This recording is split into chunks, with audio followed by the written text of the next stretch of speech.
Hey, saludo. Espero que te encuentres bien donde quiera que estés y gracias por tomar unos minutos de tu tiempo. Voy a estar, además de haciendo ruido con la sortija, voy a estar hablando sobre los Génesis antes de Génesis. ¿Y a qué me refiero?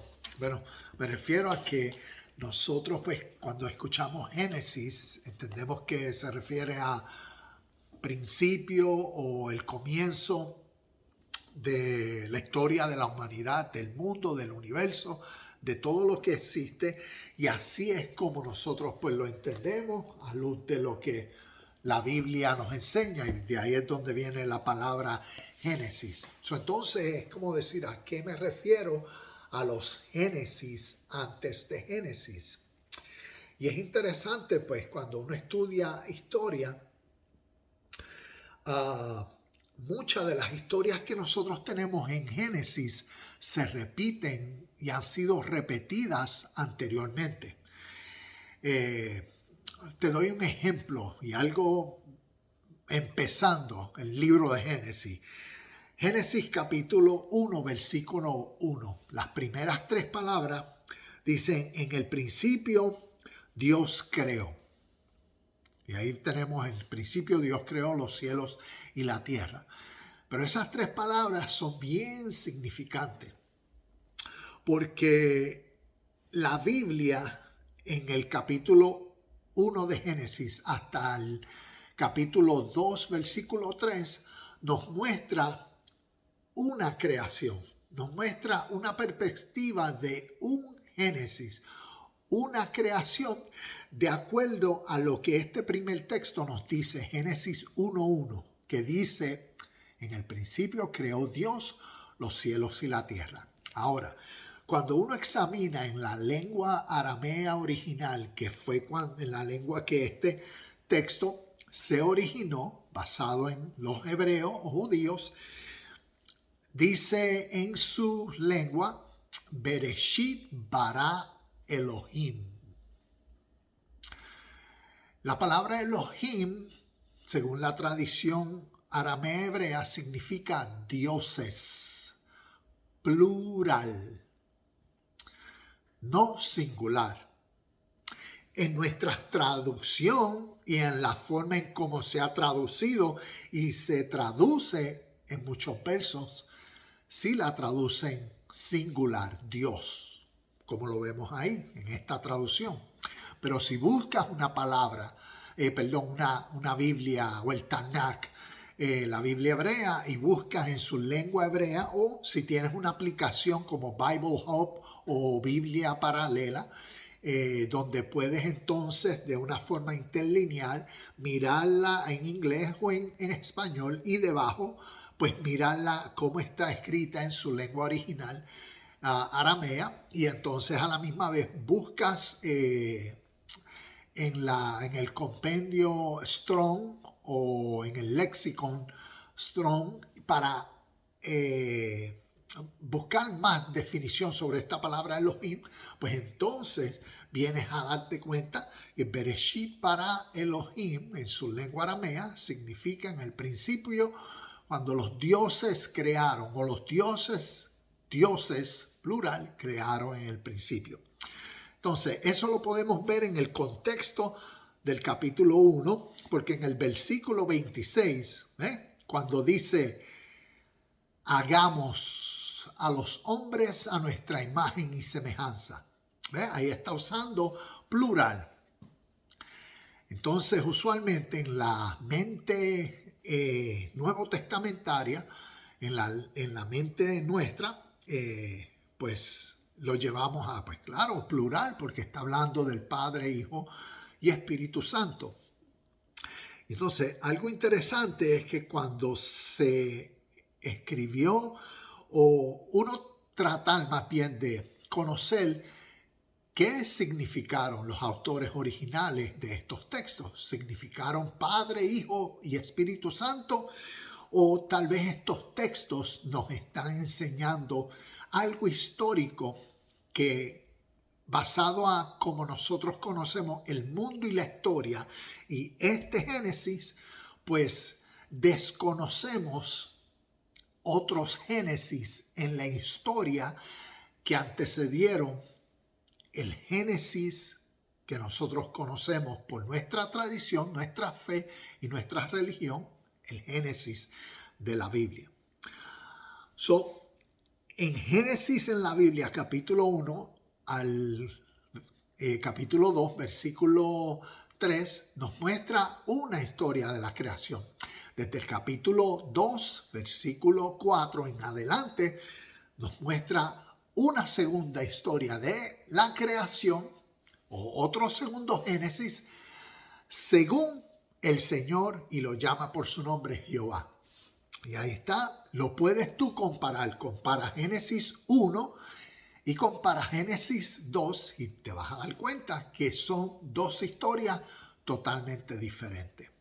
Otra cosa interesante concerniente a los Génesis que antecedieron el Génesis de la Biblia, entonces ya sería entrar a ciertas de las historias significativas que encontramos en Génesis, ya sea la historia de Adán y Eva, la serpiente, ya sea la historia de Abraham, la historia de Moisés, especialmente la historia de Moisés, una historia bien peculiar, porque en la historia de Moisés pues tenemos a Moisés donde la madre lo pone en una canasta y se va en un río y llega a, según la historia, llega Moisés a ser rescatado por la hija de Faraón, que en un caso específico estaba en el río, estaba bañándose en la charca donde pusieron al niño, y qué coincidencia. Y entonces pues en esta historia así es como Moisés fue rescatado. Y es interesante que cuando uno estudia historias que antecedieron históricamente al libro de Génesis, hay la primera mención de esta historia de Moisés se encuentra en un libro hindú que se llama el Mahabharata, y es la historia de Kunti y Karna. Karna vino a ser Moisés y Kunti fue la madre que puso a su niño en las aguas del río Ganges para que, pues, por el fin del bien del hijo, según lo que la historia dice, pues similar a la de Moisés, pues el niño, al ella ponerlo en las aguas, fue rescatado por un arquero en esta historia del Mahabharata, la misma historia de Moisés. Escrita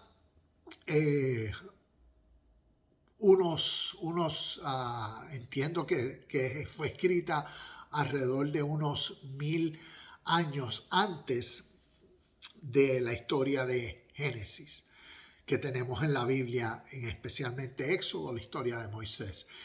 También en el épico de Gilgamesh, ya esto es como decir una historia babilonia que conlleva una historia de la creación, su génesis, cómo los babilónicos vieron la creación de la humanidad y todo. Pues también en Babilonia hay una historia idéntica que antecedió la historia de Génesis, y es una historia donde también una mujer, en este caso, puso a su hijo. Él fue el gran Sargón que lo puso en las aguas y también fue rescatado. Aquí podemos ver en la historia donde hay otros Génesis que cuentan y utilizan estas mismas historias. También podemos ver lo que se llama, mencioné el épico de Gilgamesh. Hay otra historia sumeria que se llama el Enuma Elish, que también es interesante conocer cómo los sumerios visualizaban el mundo y cómo ellos expresan la creación.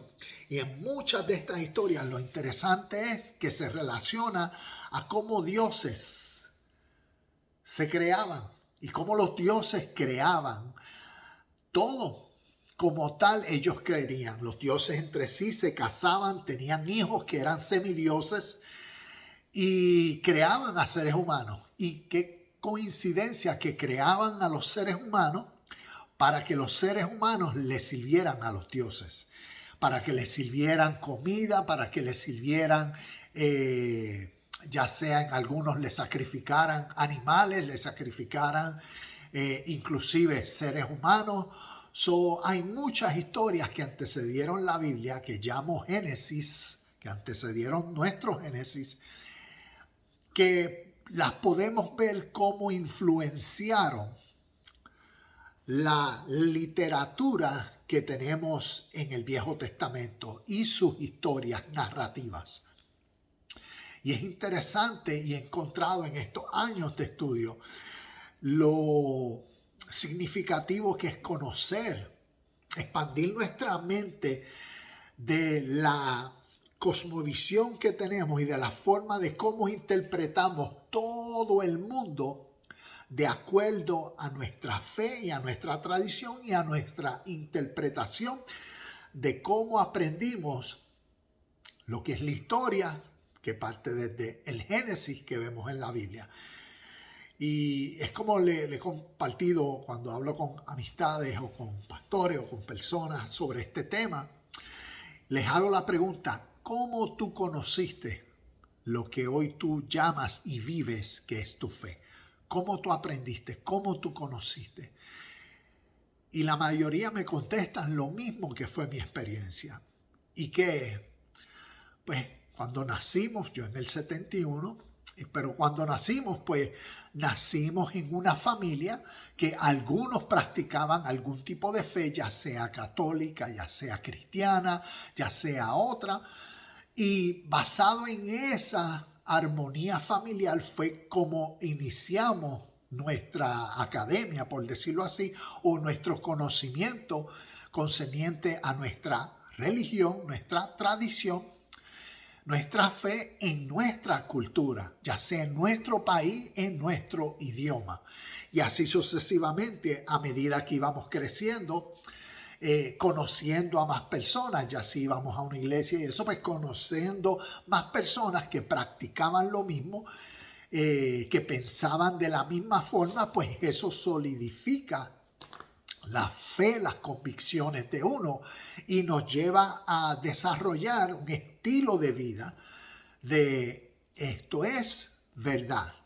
Y así lo es, porque es la verdad que aprendimos.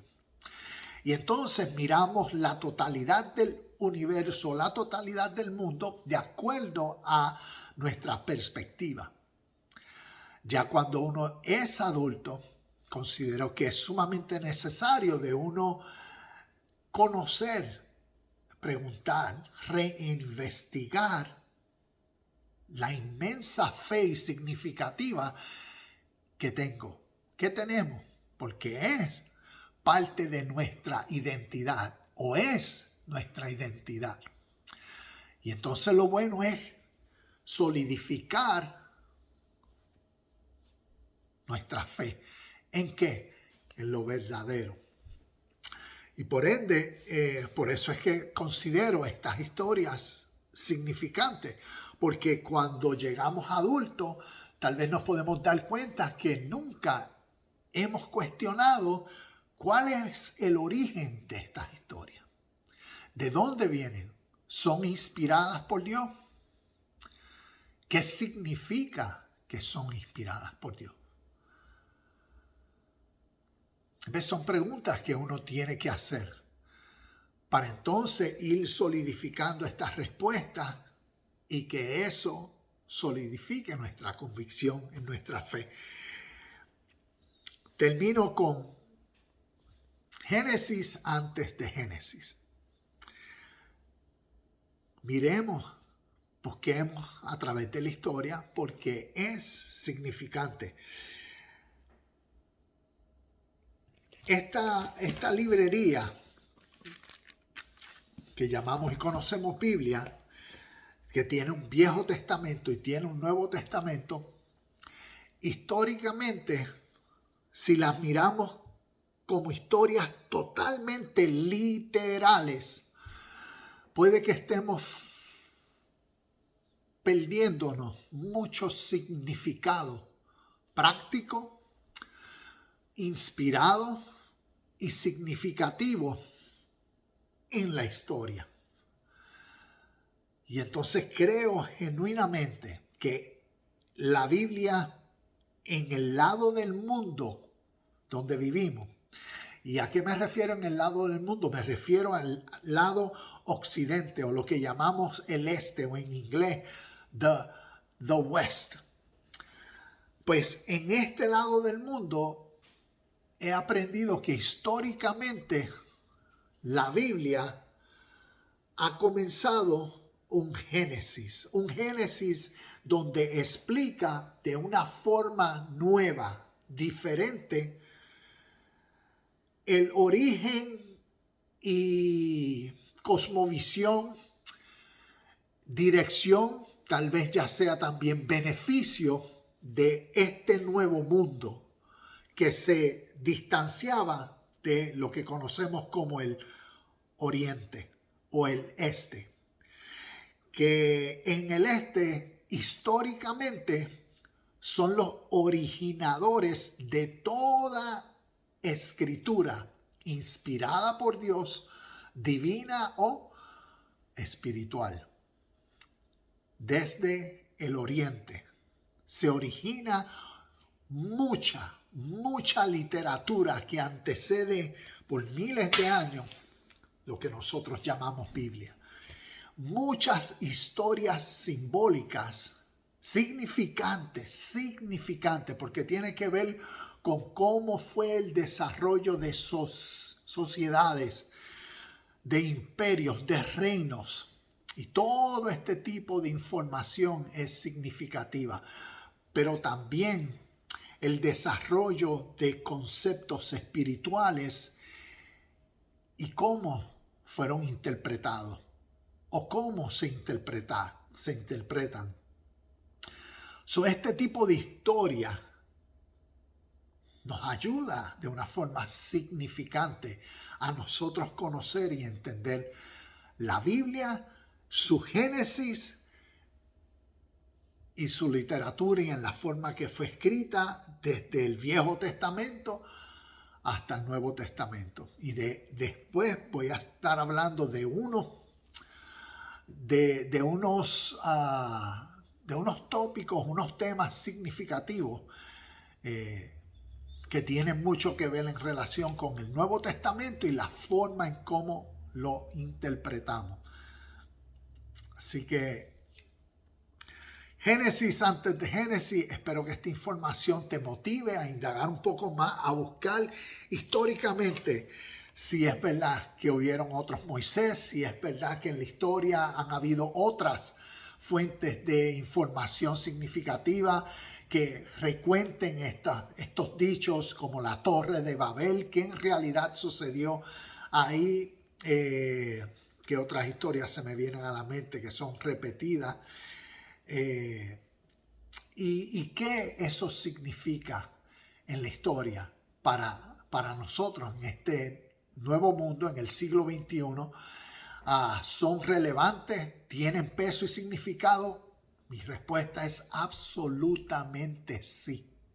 Fueron inspiradas por Dios y tienen algo que decir para la realidad de nuestra vida. Mi respuesta a eso es absolutamente sí. Lo interesante de todo ello es seguir aprendiendo a conocer históricamente lo que en realidad ha sucedido en la historia de una perspectiva diferente y no viéndola solamente de la perspectiva de nuestra tradición, de cómo yo aprendí de mami, de papi, del maestro y de la escuela y de la clase bíblica, o ya fuera del pastor o de mi tradición, todo lo que creo. Es necesario cuestionar todas estas cosas por el fin de la verdad. Así que gracias por tu tiempo. Espero que estés disfrutando de salud, de paz en este día y lo hagas un día significante. Gracias y nos vemos el próximo. Bye bye.